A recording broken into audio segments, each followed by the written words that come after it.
Graça e paz, irmãos, amigos. Hoje eu gostaria de ler o que está em Romanos, capítulo 6, versículos 1 a 4. Que diremos, pois? Permaneceremos no pecado para que seja a graça mais abundante? De modo nenhum.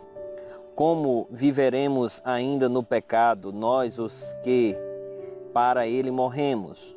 Ou, porventura, ignorais que todos nós que fomos batizados em Cristo Jesus, fomos batizados na sua morte?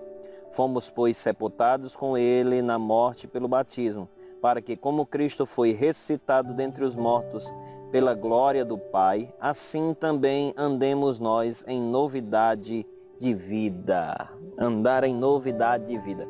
Paulo aqui falando aos romanos, né, e explicando que a salvação não era pelas obras, era pela graça, que mostrando a real condição do homem pecador, né, o quão pecador o homem é, e que todos pecaram, né? O pecado é generalizado, estava em toda a humanidade, está em toda a humanidade, e a graça do Senhor Jesus Cristo, ela é salvadora, né? Deus nos salva de graça, independente dos nossos pecados, de quantidade, de intensidade de pecados, aqueles que creem em Jesus Cristo têm os seus pecados perdoados. E aí, Paulo traz aqui uma resposta a um possível questionamento, né? Então, se Jesus nos dá salvação de graça, se temos a certeza de salvação, então assim é bom demais. Agora eu vou pecar à vontade, né? Porque eu já estou garantido. Inclusive, é um dos pensamentos, um dos argumentos daqueles que acreditam na perda de salvação. Diz, é bom demais. Uma vez salvo, salvo para sempre, aí você pode viver como quer. Aí Paulo responde, não é bem assim, né?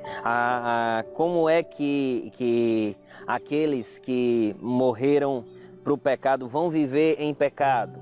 Como é que aqueles que se identificam com Cristo vão ter prazer em viver em pecado, né? Eu vou pecar mais para que a graça seja ainda maior sobre a minha vida? Paulo diz, de modo nenhum. De modo nenhum. Assim como Jesus Cristo morreu na cruz, foi crucificado, nós morremos para o pecado, né? Nós crucificamos a nossa carne e nós temos que viver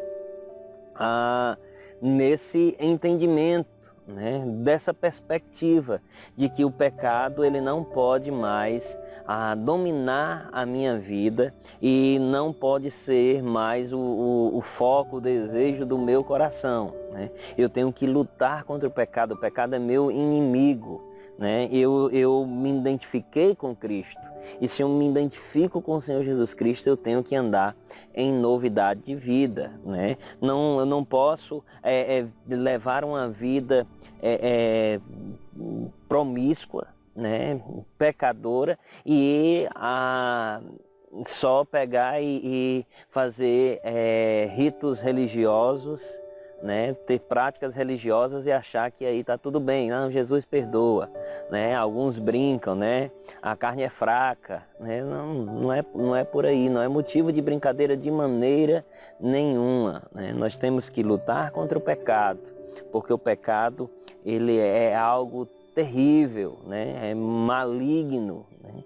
E nós hoje somos do Senhor Jesus Cristo. Aqueles que são de fato do Senhor Jesus Cristo têm que andar assim como ele andou, tem que andar em novidade de vida.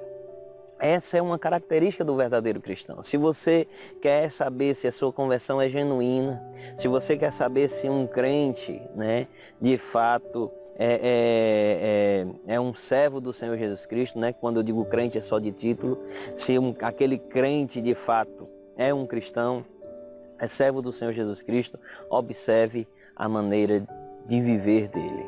Ele pode pecar, mas ele não se alegra no pecado, pelo contrário, o pecado causa tristeza no coração dele, ele luta contra o pecado, ele se arrepende do pecado, ele abandona o pecado e procura viver assim como Jesus andou. Essas são características de um verdadeiro cristão, daquele que anda em novidade de vida, que anda assim como Jesus andou. Espero que esse seja você. Deus abençoe a sua vida.